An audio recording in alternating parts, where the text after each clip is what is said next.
सुप्रभात बच्चों। आज हम आपकी काव्य खंड से मीरा के पद जो हैं वो करने जा रहे हैं।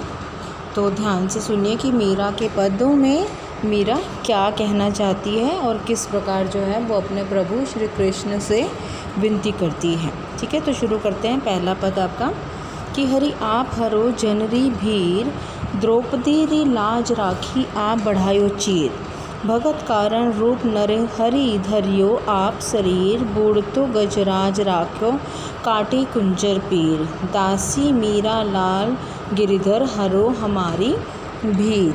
ठीक है, तो इस जो पद है ये बच्चे, इसमें श्री कृष्ण से जो मीरा है वो कैसे बात कर रही है, कैसे वार्तालाप हो रही है इनकी, तो हम इसको कैसे करेंगे, इसके पद की व्याख्या के लिए हम शुरू करते हैं कि प्रस्तुत पद में मीरा भगवान श्री कृष्ण को उनके भक्त वत्सल स्वभाव का स्मरण कराती हुई कहती हैं कि हे हरि आप इस दुखी जन, ठीक है, इस दुखी जन अर्थात मीरा अपने बारे में बात करें कि इस दुखी जन यानी कि मीरा के कष्टों को दूर करो।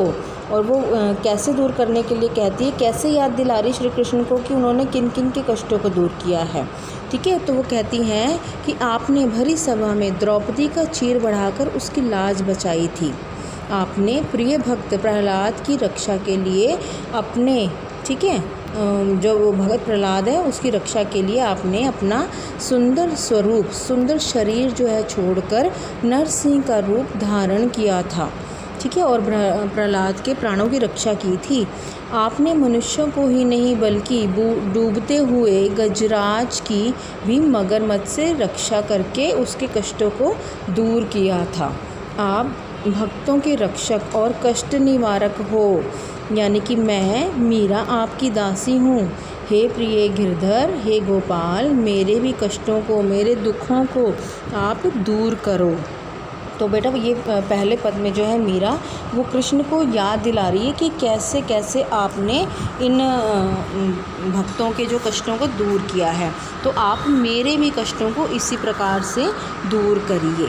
ठीक है बच्चे, और अगले पद में जो है वो मीरा क्या कहना चाहती है, ध्यान से सुनिए कि श्याम माने चाकर राखो जी, गिरधारी लाला माने चाकर राखो जी, चाकर रहसु बाग लगासूँ, नित उठ दर्शन पास्यूँ, वृंदावन री कुंज गली में गोविंद लीला गास्यूँ, चाकरी में दर्शन पासूँ, सुमिरन पासूँ खर्ची, भाव भक्ति जागीरी पासूँ, तीनों बातां सरसी, मोर मुकुट पीताम्बर सोहे गल वैजंती माला, वृंदावन में धेनु चरावे मोहन मुरली वाला, ऊंचा ऊंचा महल बनावण विच विच राखूं बारी, सांवरिया दर्शन पासूँ पहर कुसुम्बी साड़ी, आधी रात प्रभु दर्शन दीजो जमुना जी रे तीरे, मीरा रा प्रभु गिरधर नागर हिबड़ो धरो घणो अधीरे। ठीक है, तो यहाँ जो है मीरा कृष्ण से विनती कर रही है। ठीक है, कृष्ण से विनती करती है, कैसे प्रार्थना करती है और कहती है कि हे श्याम, तुम मुझे अपने यहाँ नौकर बना कर रख लो, यानी कि तुम अपनी नौकरानी मुझे बना लो। हे गिरिधारी, हे मेरे प्रभु, तुम मुझे अपनी सेविका बना लो। मैं तुम्हारी सेविका के रूप में सबसे पहले एक बाग लगाऊंगी, क्योंकि तुम्हें बाग बगीचे बहुत प्रिय हैं। ठीक है, तुम्हें उसमें घूमना अच्छा लगता है, और प्रतिदिन जो है प्रातः उठकर सबसे पहले तुम्हारे दर्शन किया करूंगी। ठीक है, वृंदावन की कुंज गली में तुम्हारी लीलाओं का गुणगान करूंगी, तुम्हारी लीलाएं गाती हुई घूमूंगी।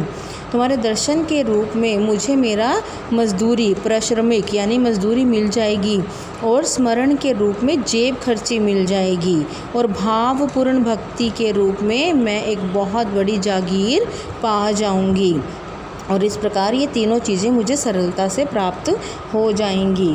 मीरा श्री कृष्ण के रूप सौंदर्य का वर्णन करती हुई कहती हैं कि हे प्रभु, जिसके सिर पर, मतलब बता रही हैं कि कैसे जो उनकी सुंदरता वो किस तरीके से जो मीरा बताना चाहती है कि जिनके सिर पर मोरों के पंखों का मुकुट और सांवले शरीर पर पीताम्बर, ठीक है, पीले वस्त्र शोभायमान है, उनके गले में वैजंती यानी बड़ी फूलों की माला जो है बच्चे वो शोभायमान है, वे मुरली धर मनमोहन वृंदावन में गायें चराते रहते हैं। मैं उनके लिए ऊंचे ऊंचे महल बनवाऊंगी और फिर उन महलों के बीच बीच में छोटी छोटी खिड़कियाँ, बारियाँ यानी खिड़कियाँ लगवाऊंगी और उन बारियों से, खिड़कियों से, ठीक है, मैं प्रभु को के दर्शन पा लिया करूँगी। जब प्रभु जो है गलियों में गायें चराते या मुरली बजाते घूमेंगे तो मैं वहाँ उनके दर्शन पा लिया करूँगी।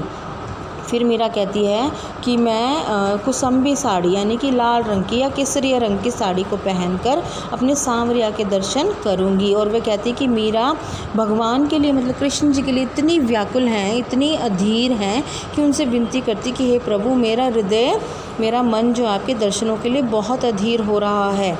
आधी रात को यमुना के किनारे आकर मुझे दर्शन दो और मेरी व्याकुलता को शांत करो।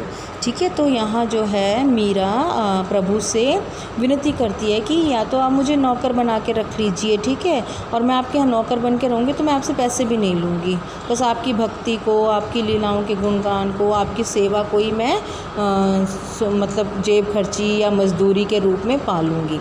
तो इस प्रकार बच्ची जो मीरा है पहले पद में तो वो कृष्ण को याद दिला रही है कि किस प्रकार आपने जो है लोगों को, यानी कि और लोगों को आपने सहायता की, ठीक उसी प्रकार आप मुझे भी सहायता करिए और मेरे भी कष्टों को दूर करिए। और दूसरे पद में वो विनती करती है कि मुझे अपने यहाँ नौकर बनाकर रख लो।